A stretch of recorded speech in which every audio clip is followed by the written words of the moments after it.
इस कहानी की शुरुआत पीटर पाकर से होती है, जो अपनी जिंदगी का एक नया चैप्टर शुरू कर चुका था, क्योंकि डॉक्टर स्ट्रेंज के स्पेल के बाद अब दुनिया उसे भूल चुकी थी। लेकिन वो अब भी नेट और एमजे को बहुत ही मिस करता है और उनके वीडियो सोशल मीडिया पर देखता रहता है, जहाँ वो देखता है कि वो दोनों अपनी नॉर्मल लाइफ में बहुत ही खुश नजर आ रहे हैं। अब ये सब देखकर पीटर भी खुश होता है, लेकिन अंदर ही अंदर वो भी काफी इमोशनल फील करता है। अब इसके बाद हम देखते हैं कि उसने एमजे के लिए एक लेटर भी लिखा था, जिसमें वो अपने दिल की सारी बातें उसे बताना चाहता था, लेकिन आखिर में वो उस लेटर को उसे देने की हिम्मत ही नहीं कर पाता। अब इसके बाद हमें दिखाया जाता है कि स्पाइडरमैन अब पूरे शहर का फेवरेट हीरो बन चुका था, क्योंकि लोग अब उस पर पहले से ज्यादा भरोसा करते थे और पुलिस कमिश्नर भी अब हर मिशन में उसका साथ देती थी। इसी दौरान पीटर एक के बाद एक कई डेंजरस क्रिमिनल को पकड़ लेता है, जिसमें वो टॉम स्टोन, टैरेंटुला और स्कॉर्पियन जैसे विलन्स को हराकर डिपार्टमेंट ऑफ डैमेज कंट्रोल के हवाले कर देता है। लेकिन इसी दौरान हमें पता चलता है कि पीटर एक अजीब सी परेशानी से गुजर रहा है, क्योंकि उसे बार बार तेज सर दर्द हो रहा था, जिस वजह से वो काफी परेशान भी रहता है। अब इसी बीच पीटर अपने अपार्टमेंट के ऊपर वाले स्टोर रूम को रेंट पर ले लेता है, ताकि वो उसे अपनी लेबोरेटरी और वर्क स्पेस बना सके। अब कहानी में यहाँ पर सबसे बड़ा ट्विस्ट अब आता है, जब डिपार्टमेंट ऑफ डैमेज कंट्रोल की एक गाड़ी अचानक कंट्रोल से बाहर हो जाती है। अब ये देखकर स्पाइडरमैन पुलिस के साथ मिलकर उस गाड़ी को रोकने की पूरी कोशिश करता है। इसी दौरान वहाँ फ्रैंक कासल यानी प्रेशर भी पहुंच जाता है, जो इस गाड़ी को उड़ाना चाहता था, क्योंकि उसके हिसाब से उसके अंदर जो भी था उसे जिंदा नहीं छोड़ना चाहिए। लेकिन यहाँ पर स्पाइडरमैन उसे ऐसा करने से फ्रैंक को रोक देता है और खुद उस गाड़ी का दरवाजा खोलता है। और दरवाजा खोलते ही उसे उसके अंदर एक बूढ़ी औरत दिखाई देती है, जो पहले तो बिल्कुल नॉर्मल लग रही थी, लेकिन कुछ ही सेकंड बाद उस औरत का बर्ताव अचानक बदल जाता है, जिसके बाद पता चलता है कि उसके शरीर पर किसी अनजान ताकत का कब्जा था और ये ताकत एक शरीर से दूसरे शरीर में आसानी से जा सकती थी। अब यहाँ पर देखते ही देखते वो एक डीओडीसी एम्प्लॉय के शरीर में चली जाती है। ये वही एम्प्लॉय था जो स्कॉर्पियन को जेल शिफ्ट करने वाला था, लेकिन इसके कंट्रोल में आते ही स्कॉर्पियन का पूरा रोड बदल जाता है, जिसके बाद स्पाइडरमैन उसे रोकने की पूरी कोशिश करता है। लेकिन कुछ ही देर बाद वो अजीब ताकत उस आदमी के शरीर से भी बाहर निकल जाती है और इसके बाद पीटर को पता चलता है कि उस ताकत ने कई और ऑफिसर को भी अपने कब्जे में ले लिया था। इसी वजह से स्कॉर्पियन आसानी से पुलिस की गिरफ्त से भाग निकला।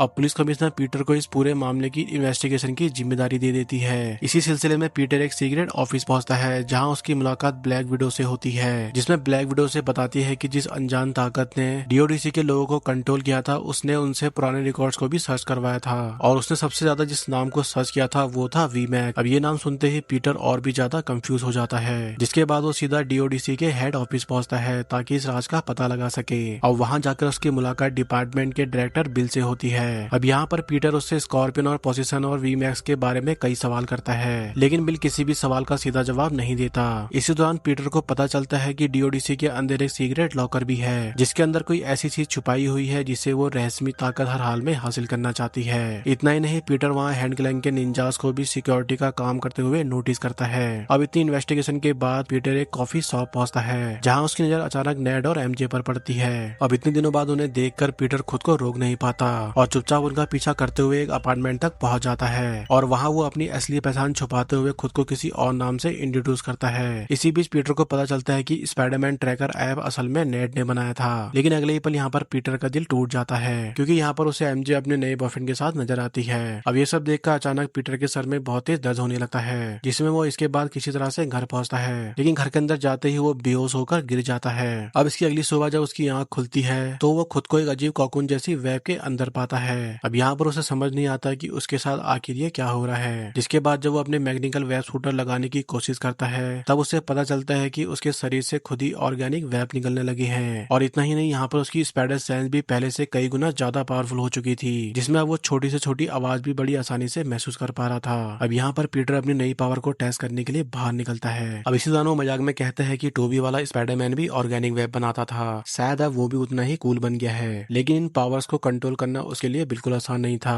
तभी यहाँ पर पुलिस कमिश्नर का उसे कॉल आता है, जिसमें वो बताती है कि स्कॉर्पियन फिर से शहर में तबाही मचा रहा है। अब ये देखकर पीटर बिना वक्त गवाए उसे रोकने पहुंच जाता है, लेकिन अपनी नई पावर्स पर कंट्रोल न होने की वजह से वो उससे बुरी तरह पिटने लगता है। तभी यहाँ पर स्कॉर्पियन एक ऐसी बात बोलता है जिससे पीटर भी हैरान रह जाता है। वो कहता है कि असली स्कॉर्पियन उसके सामने खड़ा ही नहीं है। अब इसका मतलब साफ था कि कोई और उसके शरीर को कंट्रोल कर रहा था। अब इस लड़ाई के दौरान पीटर के अंदर अचानक एक बहुत बड़ा बदलाव शुरू हो जाता है, जिसमें उसकी आंखों का रंग बदलने लगता है और वो अपने होश पर काबू खोना शुरू कर देता है, जिसमें हम देखते हैं कि अगले ही पल वो स्कॉर्पियन को इतनी जोर से पुलिस वैन में पटकता है कि जिससे इस वैन के अंदर बैठे पुलिस ऑफिसर की जान भी खतरे में आ जाती है। लेकिन जब यहाँ पर स्कॉर्पियन उस रहस्यमय लड़की के कंट्रोल से आजाद होता है तो वो खुद भी हैरान रह जाता है क्योंकि स्पाइडरमैन कभी भी किसी पर इतना जानलेवा हमला नहीं करता है। अब इसके बाद पुलिस कमिश्नर पीटर को समझाती है कि अगर आज किसी की जान चली जाती तो वो भी उसे कभी भी नहीं बचा पाती, इसलिए पीटर को सबसे पहले अपनी इस हालत का इलाज ढूंढना होगा। और इसी सोच के साथ पीटर MIT पहुंचता है, जहां वो डॉक्टर बेनेट से मिलकर अपने जेनेटिक म्यूटेशन के बारे में बात करने का फैसला करता है,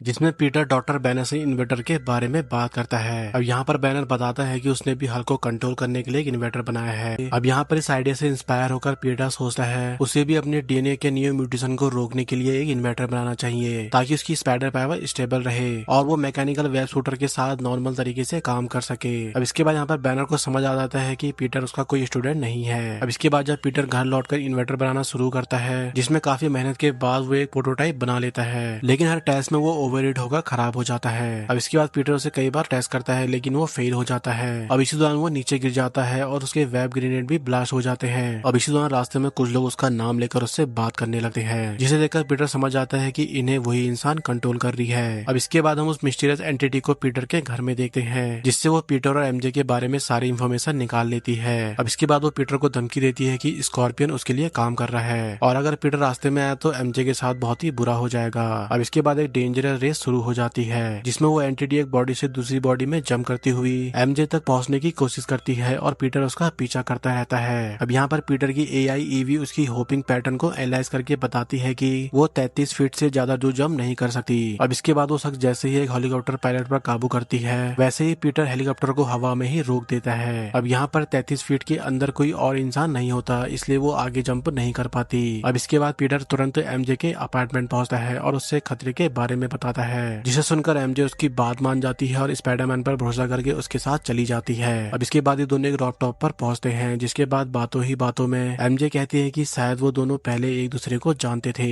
वरना हर बार स्पाइडरमैन उसकी जान कैसे बचा लेता है। अब इसी बीच वो पीटर का मास्क उतारती है और दिखावा करती है कि उसे सब कुछ याद आ गया है। अब इसके बाद ये दोनों किस करते हैं, लेकिन अगले ही पल रिवील होता है कि वो असली MJ नहीं बल्कि उसके अंदर वही प्रोसेसिंग एंटिटी थी। अब इसके बाद वो MJ की बॉडी को बिल्डिंग से नीचे गिरा देती है ताकि वो उसे मार सके, लेकिन यहाँ पर पीटर वक्त पर पहुंचकर MJ को बचा लेता है। अब इसके बाद यहाँ पर एक लग्जरी कार रुकती है, जिसमें वो एंटिटी पीटर को दोबारा धमकी देती है कि अगर उसने उसका पीछा नहीं छोड़ा तो वो इस बार पक्का MJ को मार डालेगी। अब इसके बाद पीटर MJ को लेकर फ्रैंक कासल के बोट हाउस पर पहुंचता है, क्योंकि फिलहाल वही सबसे सेफ जगह थी। जिसके बाद पीटर फ्रैंक से मदद मांगता है। अब यहीं पर बोट के अंदर MJ को फ्रैंक की फैमिली की फोटो देती है, जिसके बाद जैसे ही वो उसके बारे में पूछती है तो फ्रैंक गुस्से में आ जाता है और उससे कहता है अगर उसके घर और फैमिली और पर्सनल चीजों के बारे में कोई सवाल पूछा तो अच्छा नहीं होगा। अब इसी बीच पीटर कहता है कि उसने अपना इन्वर्टर रिपेयर करना है। अब यहाँ पर फ्रैंक बताता है कि उसे अपने गैजेट को ठीक करने के लिए उसके पास यहाँ पर काफी सारा सामान पड़ा है, इसलिए वो यहाँ पर काम कर सकता है। अब इसके बाद पीटर पर्दे के पीछे बैठकर मास्क उतार कर काम करने लगता है। अब इसी दौरान इन्वर्टर रिपेयर करते वक्त ये दोनों बातें करते हैं, जिसमें MJ पूछती है क्या तुम्हारी लाइफ में कोई लड़की नहीं है। पीटर कहता है पहले एक लड़की थी लेकिन अब नहीं है। अब यहीं पर काम के दौरान इन्वर्टर एक बार फिर से खराब हो जाता है, जिसके बाद MJ उसकी हेल्प करती है, जिससे दोनों को पता चलता है कि पीटर के सूट के अंदर बन रही रेडिएशन फील्ड से इन्वर्टर ओवरहीट हो रहा है। अब इसके बाद MJ कुछ कोडिंग चेंज करती है और इन्वर्टर फाइनली परफेक्ट काम करने लगता है, लेकिन इस प्रोसेस में पीटर एक यूनिवर्सल इन्वर्टर भी बना लेता है, जो कि किसी भी पावरफुल इंसान की एबिलिटी को टेम्परेरी सप्रेस कर सकता है। दरअसल यहाँ पर उसका प्लान था इस डिवाइस का जीन ग्रे पर यूज करना।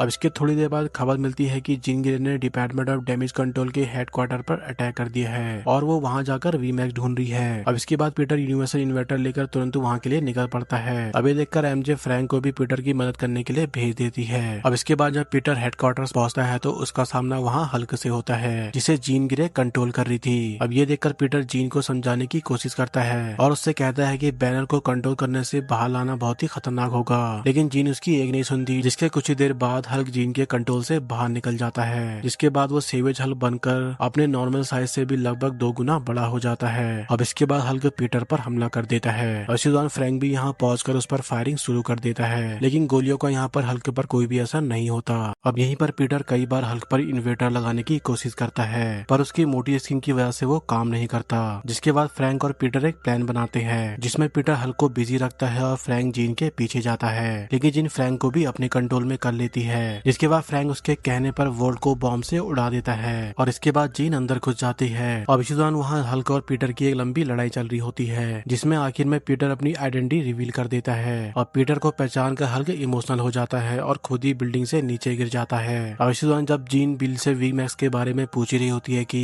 तभी पीटर मौका देखकर जीन की गर्दन पर यूनिवर्सल इन्वेटर लगा देता है, जिससे जीन की पावर बंद हो जाती है और फ्रैंक उसके कंट्रोल से आजाद हो जाता है। जिसके बाद बिली जीन को अरेस्ट करवा देता है, लेकिन यहाँ पर बेहोश होने से पहले जीन से भी एक नाम लेती है, सारा। अब इसके बाद पीटर वापस फ्रैंक के बार्ट हाउस पहुंचता है, जहाँ उसे पता चलता है कि एमजे को उसका लेटर मिल चुका है और अब उसे पीटर की असली सच्चाई भी पता चल गई है। जिसके बाद एमजे यहाँ पर कहती है कि वो उस लड़की जैसी नहीं है जिससे पीटर प्यार करता था और ना ही वो उससे कभी प्यार करती है। अब इसके बाद वो पीटर से उसे घर छोड़ने की रिक्वेस्ट करती है, जिसके बाद पीटर उसे छोड़ता है और यहाँ पर नेट से भी मिलता है। अब इसके बाद जब नेट कुछ देर के लिए रूम से बाहर जाता है तो पीटर एमजे को बताता है कि उसे जीन के काबू करने के दौरान उन दोनों ने किस की थी। अब यहाँ पर एमजे कहती है कि उस वक्त वो उसके काबू में थी, इसलिए उसे उस वक्त की कोई भी मेमोरी याद नहीं है। अब ये बात सुनकर पीटर को बिल पर शक होता है, क्योंकि बिल ने क्लेम किया था कि प्रोसेस होने के बाद भी उसे सब याद था। अभी देखकर पीटर तुरंत डीओडीसी हेडक्वार्टर की तरफ निकल पड़ता है। अब इसके बाद हम उधर जीन को देखते हैं, जिसे कॉन्टिनेंट रूम में रखा गया था, जहाँ अब उस पर एक्सपेरिमेंट होने वाले थे। अब यहीं पर रिवील होता है कि वीमैक्स कोई डिवाइस नहीं बल्कि उस रूम की सेलिंग पर लगा हुआ एक एयर कंडीशनर था, जिसे सारा ग्रे टेलीपैथी के थ्रू जीन को वही लोकेशन बता रही थी। और यहीं पर यह भी पता चलता है कि सारा जीन ग्रे की बहन थी, क्योंकि डीओडीसी ने उसकी किडनैपिंग करके म्यूटेंट पर एक्सपेरिमेंट किए थे और इसी फैसिलिटी में सारा की मौत हो गई थी, इसलिए अब वही सब जीन के साथ भी होने वाला था। अब इसके बाद जब जीन के ऊपर एक्सपेरिमेंट शुरू होता है, जिससे जीन के सेवरी सेंसर और इमोशनल ओवरलोड होने की वजह से